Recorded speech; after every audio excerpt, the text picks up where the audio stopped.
Welcome to the flowerschool.com video library. I'm Leanne Kessler, Director of the Foil Design Institute, and today I'm here to share with you an easy-to-make hand-tie bouquet featuring garden roses and using the woven technique. The roses, two of my favorite varieties from gardenrosesdirect.com, quicksand and amnesia. Depending on the time of year, their color can vary. Quicksand can be pinkier or beigeier. Amnesia can be a little more lavender or even moving more to the muted complex hues. They have the gorgeous guard petals on the back with that green tinge, and they open so fabulously and then hold for days. To prepare ahead of time, go through and remove your leaves, remove your thorns, get everything ready so that all you have to do is start grabbing and put it in your hand. Foliages, cut them down, prepare them as well, have them cleaned out. You're going to be using salal and olive. Olive is so grand. It dries and looks about the same, so you don't have to worry about it fading. It just stays this silvery gray color. And then some acacia foliage, also silvery gray, to give some nice contrast.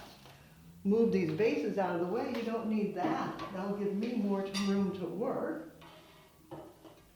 Then lastly, I'm going to add in as a filler these little tiny baby carnations. It's a miniature carnation, but different, almost butterfly-ish, very delicate, not very many petals. Be a great filler contrast with my roses. So those have been prepped ahead. As I start the weave, I gather foliage in my hand, placing it so that it's fanning outward, just like it would grow in nature, and then start in with the foliage, weaving it from one side to the other, so that I create a nest, which will then support all my flowers. I can bring some down through the center, some in through the side, and everything's crossing through a central binding point, which is my hand. And I just hold it with one finger, one thumb, loosely, fingers fanned out, so that it's nice and loose and delicate. If you try to grip it too tight, your hand will hurt, and it starts getting stiff like that. Just want it loose and relaxed.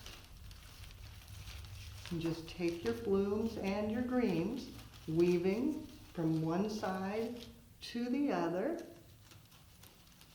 doing the foliage first so that you get a nice nest to support your flowers. With the nest finished, it's rounded, no leaves below my hand, just bare stems. Everything radiating through the binding point. Now I can start adding in flowers. And by weaving them in, they'll stay right where I want them to be. The nest supports them. You can place some up higher, some a little lower, grouping. Bring it over to the opposite side.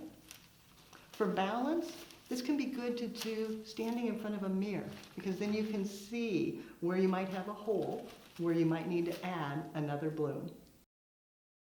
As you work, you can continue to weave, tucking them through. And then at times, you might want to even just bring it on the outside, so you can get a little bit lower. It doesn't have to go through the entire center, as long as you can capture it in your hand. Then when it's time to add in the fillers, just break down any side shoots that are going to be in the way, save those for a small arrangement, and then weave these through just as you did the roses. To finish, I add some larger leaves around the base, creating a collar. Fatsia is wonderful. Tucking them in and turning it in my hand, adding a few more. Then once I have a full collar, using bind wire, tie it off, and then I can cut the stems to fit the vase.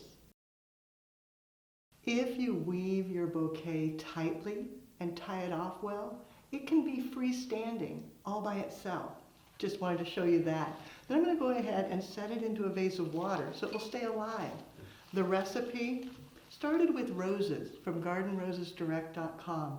I used 7 of the quicksand and 5 of the amnesia. Then I added in 10 of those tiny, delicate miniature carnations. The base, the foliage I started with, 5 stems of salal, 3 stems of olive, 5 stems of the acacia, and then I tied it off with 6 fatsia leaves. Garden roses are a wonderful choice for a hand-tied bouquet. They're strong stems, easy to work with, and so long-lasting. You'll find more creative inspiration and care and handling instructions on our website at flowerschool.com. If you have questions, you can reach us through there or call us at 503-223-8089. Now it's your turn. Find your favorite garden roses, create a bouquet, then be sure to take a photo, post it on social media, and hashtag Floral Design Institute so we all can see what you do as you do something you love.